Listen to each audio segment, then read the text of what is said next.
Hello everyone and welcome to Loch Ness Living.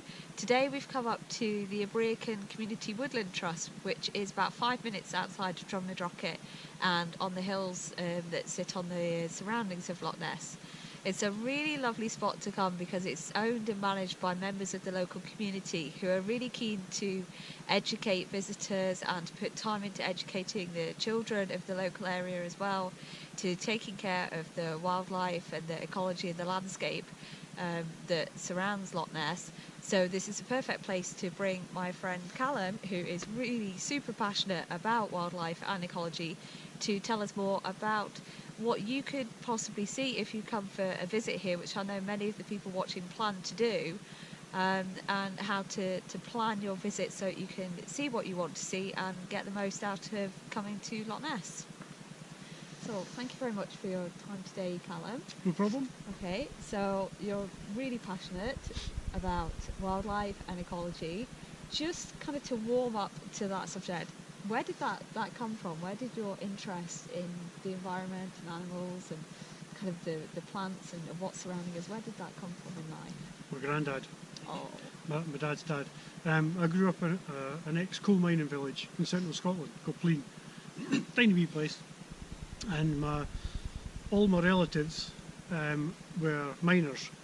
And my granddad used to go for a walk around a place called the Glen, which is a circular walk in Pleen. And he used to take all the grandkids with him at various stages, and we've all been round with him. And I grew up to get degrees in zoology, and my cousin grew up to get degrees in horticulture. So it had a real effect on some of us, you know. yeah. He just pointed out things, and he would say, he's my granddad, he'd say silly things like, he'd get a piece of hawthorn hedge and he'd break it off and he'd strip it and he'd shoot and he'd go, "You had a gorgonzola, son? I come from Pleen, I have no idea what gorgonzola is." But I'm going, "Absolutely, granddad, I can taste it." It was brilliant, it was really good. And I found out about 40 odd years later, gone for a walk with my dad around the same area. My dad did the same, went up to the hedge and broke it and went, "It's a cheese hedge." And I didn't know he'd done that to my dad as well. It was fantastic, it was really cool. Yeah, it all stems from there. Oh, that's fantastic. And this has taken you around the world as a job and an interest, and you're now back in Scotland. Yeah. I'm very pleased to have you back in the Highlands, particularly kind of working. What's the best thing about being in the Highlands? What's brought you back here?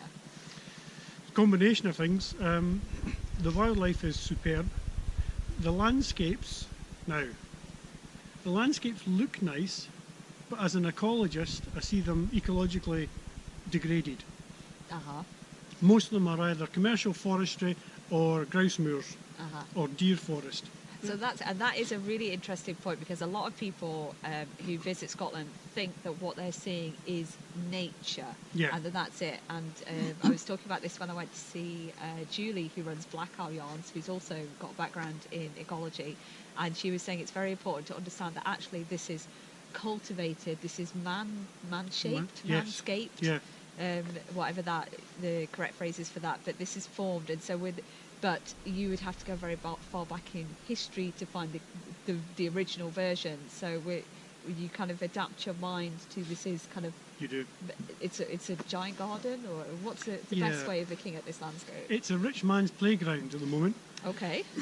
And that's what driven grouse shooting is. Okay. You have to be quite wealthy to do driven grouse shooting. So what's that done? How do we see that when we go around? What You does go that out and you look like? see heather moors. Okay. Heather moorland, which is every single action on that moorland is taken to maximise the production of red grouse, so that quite rich people can go and shoot red grouse.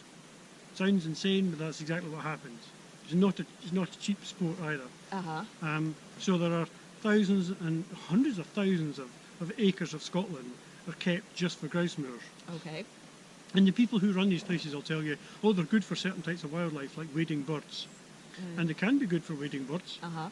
but there are areas which are not managed for grouse, which are also good for wading birds. Uh-huh. And the other wildlife which is decimated just for the grouse, I think outweighs everything else. Okay. And I speak as a wader biologist. I've got a couple of degrees in wader biology. That's not the real thing. But still, you look at the numbers of birds of prey, are very low on grouse moors compared to what they should be. Mm-hmm. Anything which possibly could affect numbers of red grouse So all stoats and weasels and foxes, mountain hares, because they carry a tick, Right. and that tick can get passed on to red grouse, which can affect grouse production. It's claimed. The evidence is quite sketchy, but that's what's happening in a lot of Scotland. So, and I think that is really important because a picture of what I kind of almost view as a barren kind of mountainside, but I hear quite often referred to as beautiful heather mountainside, the purple mountainside. That is a cultivated and man-made Totally picture. man-made. However, you're driving along through the Cairngorms or the Monolith Mountains in August and the heather's all purple, or at dawn or dusk when the sunlight's slanting across the landscape and lighting up all the bracken and the deer Yeah. grass. Deer grass is that fawny orangey colour. And it is absolutely stunning. Yes. But you just have to keep in the back of your mind, it's not real in a Yes. sense. Yeah. It's not natural how it Yeah. would be. How it would be woodlands, either Scots pine, which is our version of the boreal forest, which stretches around the globe. Well, the Caledonian pine forest is an extension of that boreal forest. Yeah. Or we would have, because it wasn't just Scots pine, you would have other trees mixed in with it. Yeah. Rowan trees, junipers, silver birch, that Yeah. kind of thing, aspen, a lot of different trees. Then you'd have the lower stories with lots of different bushes, and then you would have the plants underneath. And some of those plants, those relic plants, still remain, like twin flower, very, very rare, found in Caledonian pine forest, gorgeous wee thing. And there are some symbols of what we used to have, but we used to have it on a much wider scale. And that's not to be confused because people will say, but there are plenty of trees. You are indeed surrounded Yeah. by trees in this beautiful place. What we see when we see the trees driving about is for the most part plantation woodland, Yes. which is again, it's the farming of trees. Exactly, aye. They're non-native species, usually Sitka spruce or lodgepole pine or something like that. They are planted very close together, and then they get thinned out as they get older. And then they get harvested when they're at timber age for whatever it is they're wanting to do. But they don't support a lot of wildlife. They support some. You can't say they don't support any. That's No, wrong. yeah. They do support some. Yeah. But when you compare that man-made forest to a natural woodland, then what you're seeing is night and day.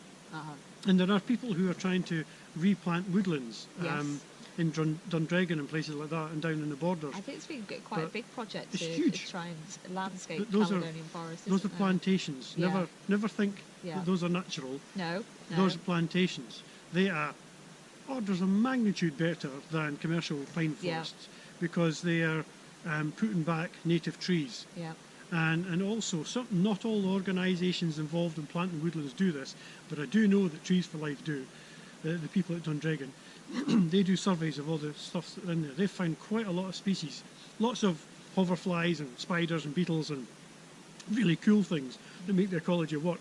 And they found quite a lot of them in their estate, and they would never have seen them if they hadn't gone in there and actively looked for them. So it shows that things are still there. Yeah. And because they're planting native woodland, give it a couple of decades, and that source, then you have a sink, and the sink is the new woodlands. Yeah. And the source material is here with the original woodlands. It'll produce stuff that'll go into the sink area, and eventually you'll get a much larger area which has got all the cool hoverflies and spiders and everything else. Yeah. It'll take a long time, but they do have a long-term vision for that. Yeah. So at the minute it's a plantation. Yeah. Give it a couple of decades and it'll be absolutely cracking, really good. Fantastic. So, we say that there's a lot of good things to see, and there are a lot of very beautiful things to see as you're driving around, but just to have an awareness of the balance of man's influence Yeah. on that landscape. Yeah. There are some coastal areas, coastlines, some islands, the Cairngorm Plateau, which are all fairly natural. And there are some remnants of woodlands. There's a guy called Clifton Bain who's written a book on the pine woods of Scotland, which is well worth seeking out. It's a fantastic book. And he maps out every single pine wood, every single piece of Caledonian pine wood in Scotland, and tells you how to get to them and how you can see them. It's really excellent. That's Fantastic. Because, and as you've done there, you've pointed out there are projects, there are little pockets of things going on where diversity is there. There are beautiful things to see. What are the things that if people were coming to visit there?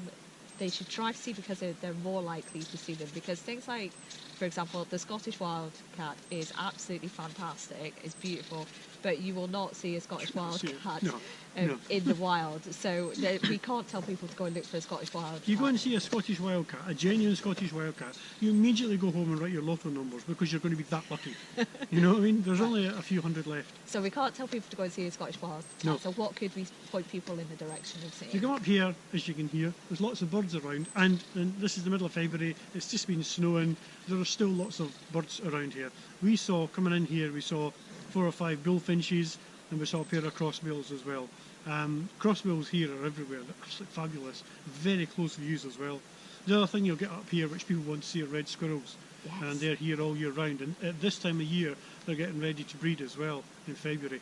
So they'll be building their drays, maternal drays, and they start breeding quite early. So do the crossbills. Crossbills start breeding in winter at this time of year too. There's a couple of bird species which think winter, pah, I don't care, and ravens are another one, and they'll nest really early. But most things have got more sense. They're thinking, this white stuff, I'm going to wait till it disappears, then I'm going to breed. But crossbills are fairly hardy, and they feed on pine seeds, and the pine seeds are already in the trees. There's no reason for them to wait around. That's interesting, because you do look at this though and you think, how do the animals feed? You know, is it good for them? Is it bad for them? If it's with the crossbills, they feed on the pine seeds. Pine seeds are a very dry food source. Okay. And so one thing to look for is little puddles on the ground, obviously, and you quite often, if you wait around, you'll see crossbills coming down to drink. They need to drink a lot to help the seeds go down. So they need access to water like that, and not always a burn, because that might be too much for them. But often forest puddles are good places to see crossbills. People scan the trees, but you should also scan the ground as well, just to see them. Just take the time to look around. And the snow's not bad for everything. Okay. It's an insulating blanket for a lot of species. If you're something like a small vole or a mouse, wood mouse, this is quite good, because you can have your tunnels underneath, you've got access to vegetation, you've got an insulating blanket, and it protects you from predators because they can't see you. Now, there are things like tawny owls which will hear you if you're running around, and they can still get you. But your chances are increased at survival because they can't see you as well. Now, I don't think of the UK as particularly having lots of predators, because we don't have lions and tigers or anything really exciting like that. You're going to tell me I'm wrong, that we do have things that are really exciting predators. Yeah. Unfortunately, you're talking to an ecologist, and so everything's really exciting. Everything's really exciting. It depends how you look at it. Reframe it and look at it. Okay, so we don't have lions and tigers. No. But we have, if you scale everything down in Britain, because we're a small country in any case. Yeah. Although if you're driving from one side of Scotland to the other, it doesn't feel like it, but it's quite a small country. So you scale down and you look at the smaller things, and they have some fascinating and quite gruesome habits as well, and you're like, oh, okay, we've got things which parasitise other things, and then the things which parasitise the other thing is also parasitised, and then the parasitise is also, so there's hyper parasites going on. That sounds like a horror movie. It is, and I'm not going to go into it, because just in case people haven't had their tea yet, but it is quite gruesome when you look at it. But that's what, if there's a niche available in ecology, something will evolve to fill it. Okay. If that niche becomes empty, now it's going to sound controversial, but people say extinction is forever. It's not. Not forever, and I hate seeing those t-shirts. If something goes extinct, and the agent of change, which caused it to go extinct, stops working, so the certain conditions were there which caused it to go extinct, and those conditions change, and the niche is still there, then another species will evolve to fill that niche. Right. And that other species will probably look remarkably similar to the species that used to be.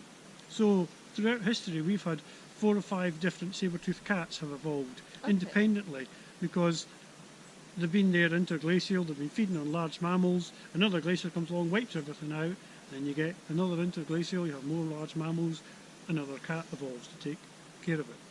We would probably still have saber-toothed cats today if it wasn't for people killing them all off. We are now the agent of change. We have become the agent of change in most ecological scenarios, not just the weather, not just earthquakes and volcanoes. It's now we have to be factored in too. So if we weren't there doing this, then yeah, you would have more saber-toothed tigers, and in Britain you would have things like we used to have till recently, woolly rhinos and hippos and that kind of thing. Our trees still think they have hippopotamus around. That's why they behave in certain ways. Yep. Ecology is a study in deep time. Yeah. Yep. You cannot think of 1 or 2 years or decades. You're talking centuries for a lot of things, or Yeah. millennia in some cases. I was listening to, on the radio the other day, I was listening to somebody reading John Muir's writings about the ecology of Yellowstone, Mhm. and he was talking in terms of that big time frame, which is, it's just fascinating to try and adjust your philosophy, your concept, and your planning. And we talk about humans as being the agent of change, mostly negatively, but it can be positive as well. We have the power, we have the resources, and we have the knowledge to reverse. And we are doing this. The problem is there's no media interest in positive news. And so you hear all the bad things all the time. And having been a professional ecologist for 20 odd years, you get it every single day. Yeah. But then we were funding programs. Well, I did all the tiger, panda, rhino stuff. But we were funding other things as well for otters, for example, in the UK. Yeah. There's a lot of people out there doing a lot of things who really believe passionately that we should be protecting the things that we've got, and in some cases bringing back things that we used to have. So rewilding is now a topic of hot debate. It's a very hot topic. This week, Fergus Ewing, who is the SNP Minister for Farming, was quoted as saying that lynx and wolves will be back in Scotland over his dead body. Well, you know, that's something we've got to look forward to. Yes. But what is the argument for rewilding them? Why would somebody aim to do this? What would be the benefit to the landscape? What is the picture that they're looking at there when they are thinking about that idea? At the minute, the ecology is severely off kilter. Right. Because we are trying to do everything. We're trying to play God and do everything. And we can't really do that because we don't understand how it all works. Yeah. We don't understand exactly how even basic ecosystems work. So complex ecosystems like woodlands are beyond us. Yeah. And even more so when we start to muck about with them and cut them down and take species away. When you're taught ecology, you're taught that, first of all, you're taught that ecology is the study of sex and death. So you're thinking, well, for at least 50% of the time, it's going to be quite interesting, and then 50% will be quite sad. Then goes mathematical. It was just, they sold it to me, I'll tell you. But you're also taught that everything is linked to everything else. Yeah.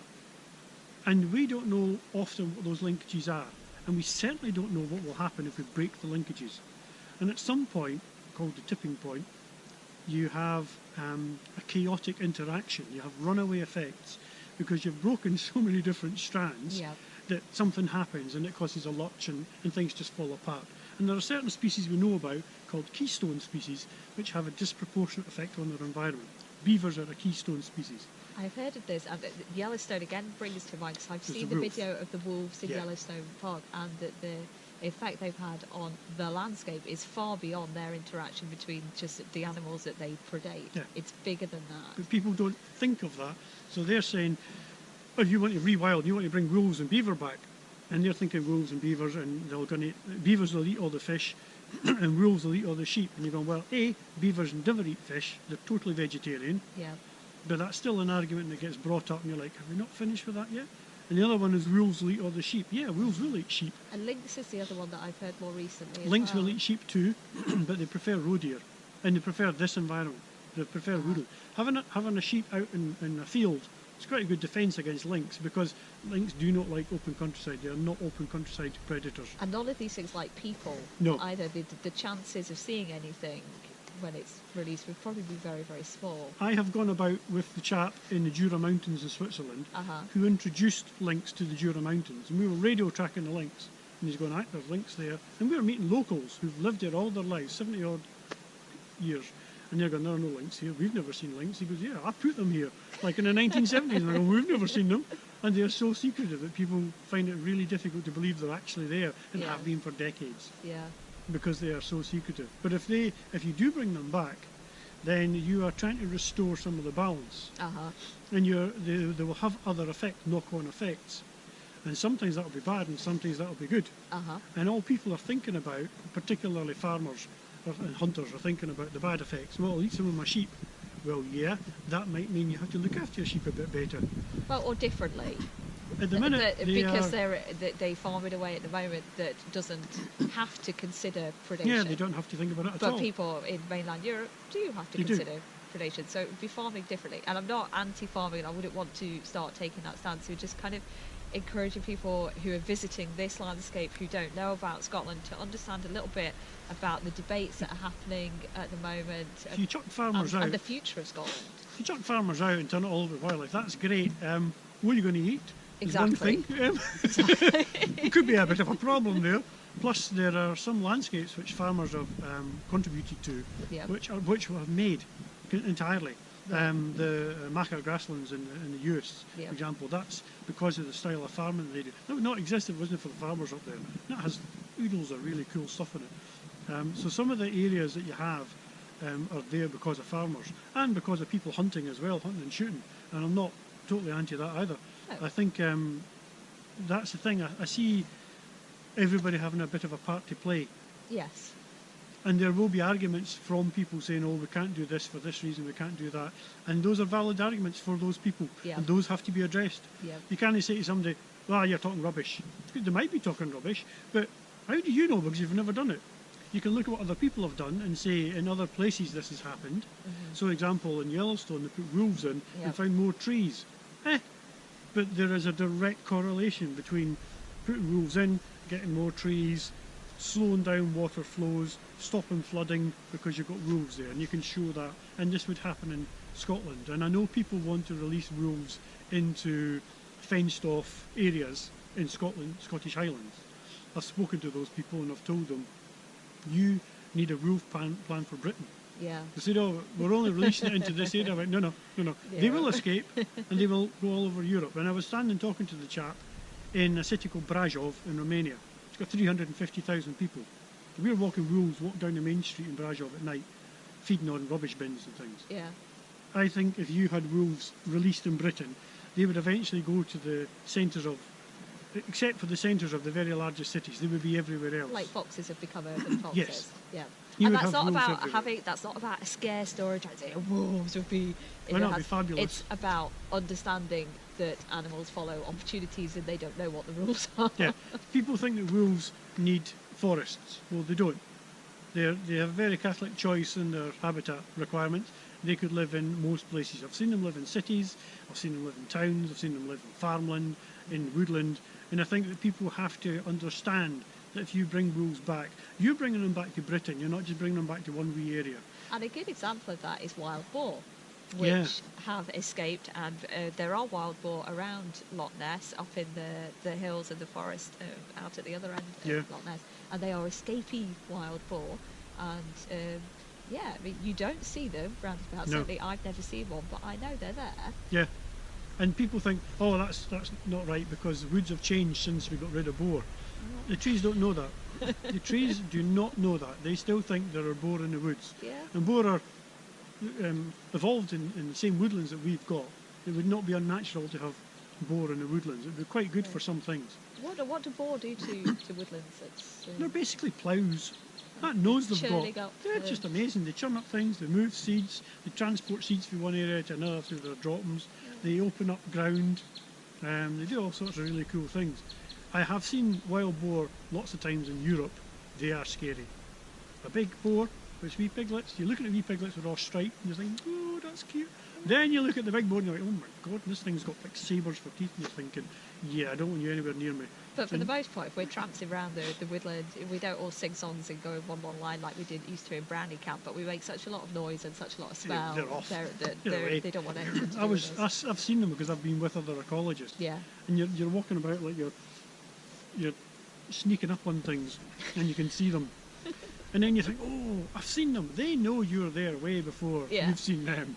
And then they're thinking, and you're like, oh, I've just seen them. And then they're like, I've had enough of you now. And they're off. You're like, wait a minute, I've just seen you. But they've been watching you for the last 5 minutes. And I think it's something like that is what makes our wildlife encounters just so special on such an indescribable emotional level, that when you see something that's truly wild and you catch its eye and you have that little moment. And I'm not trying to say that we're soul bodies and it's my spirit animal, but there's something there that makes me connected to nature.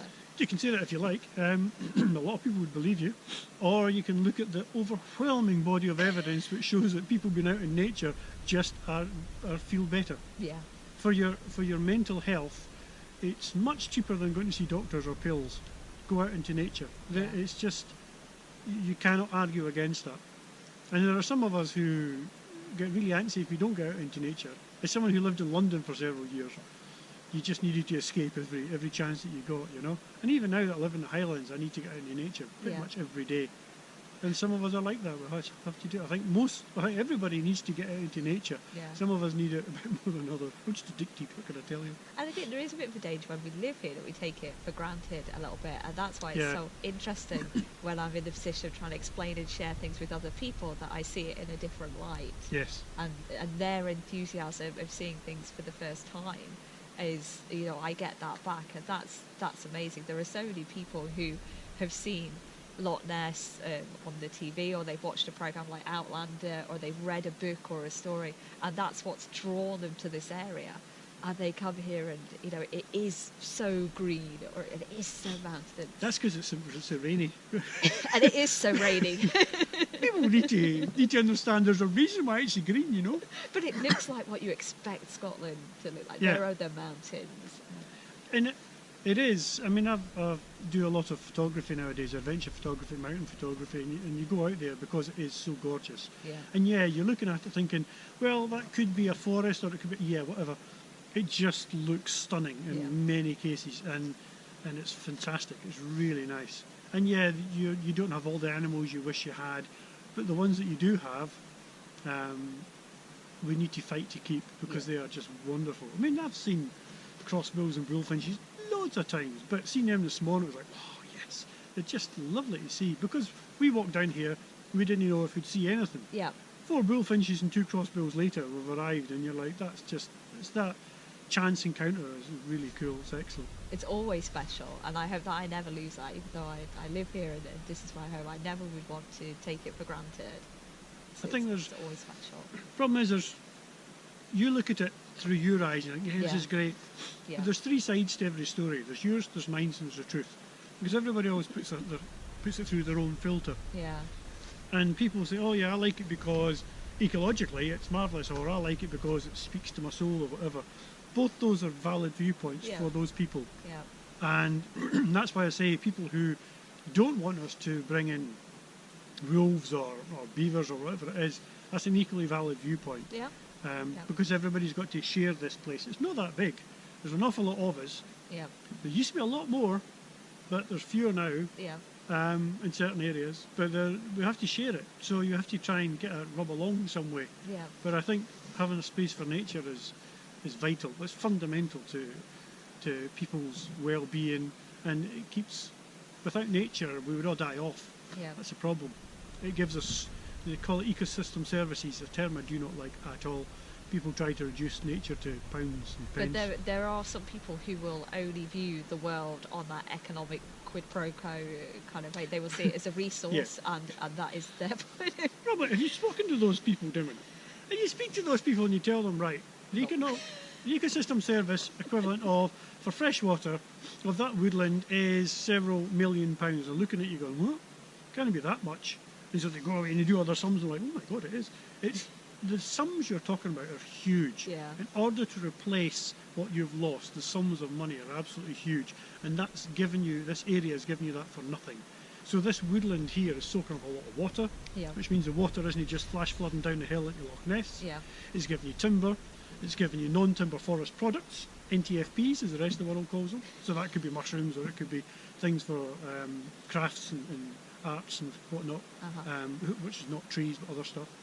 Lichen and bark are good, although for all your yarn stuff. Yeah, and we've talked about it quite a lot. We've interviewed a couple of natural dyers, and we're really keen to emphasise people kind of not over foraging, looking for lichen, for example, that's kind of fallen from trees, or for me, I could just get it out my garden.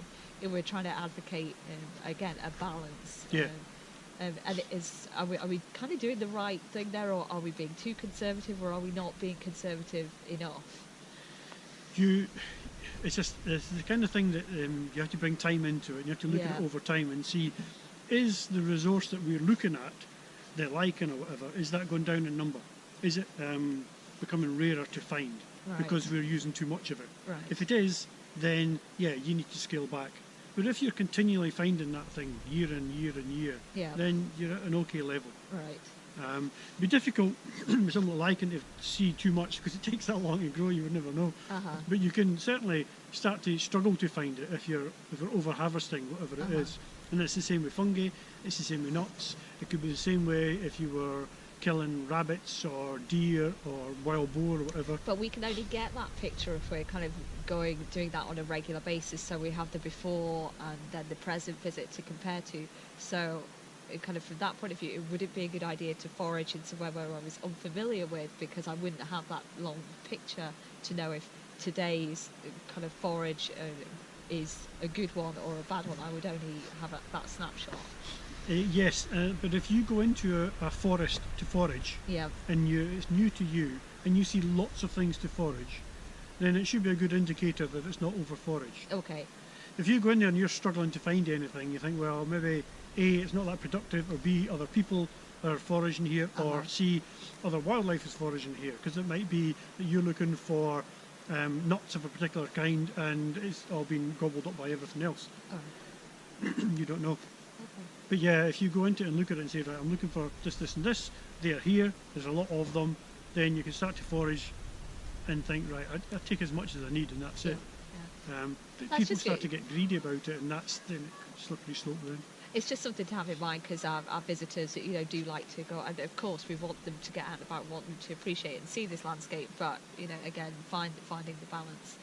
I think we're kind of freezing our toes off here. So if people want to find out more about you and about the conservation and the photography that you do, where can they go to find out more about that? Probably the best place would be mountainseeandlight.com, which is the website I'm in the process of building, which your husband will tell me I've been building for ages. But Okay.